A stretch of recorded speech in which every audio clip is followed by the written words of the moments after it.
Well, new changes to Title IX has caused quite the stir in the Arklamiss. The updated regulations will go into effect in August, and it will increase protections for the LGBTQ+ community in various ways.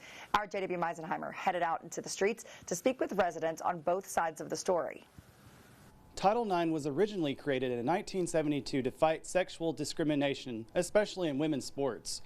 But recent changes by President Biden's administration has made residents take opposing sides on the issue. The new rules increase protection for LGBTQ+ students and change how schools handle cases of campus sexual assault. One subject pertaining to transgender women's ability to play in women's sports and use the bathroom of their choosing has caused the most divide among residents. I think that if that is how they want to be presented to the world, then yes, they should be able to be on a women's team because they're a woman. I believe when Title IX was originally written that it was intended to protect biological women.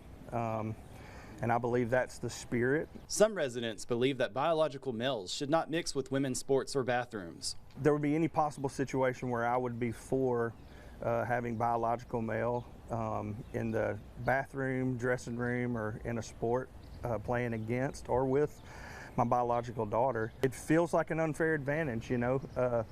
It's hard to deny the reality that we see that used to not be controversial, that biological males and biological females are different. Meanwhile, other residents encourage others to accept people for who they are and to let them thrive in the life they choose. I see women get out there and they will kick butt, no matter, it does not matter. Anything that a man can do. Right. I mean, it's just how they compete and how they train themselves and I feel what they like do with the sport.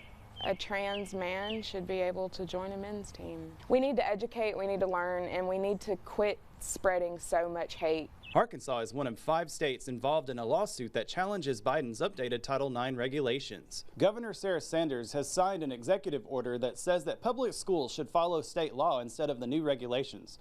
Reporting in El Dorado for your Arklamiss news source, I'm JW Meisenheimer.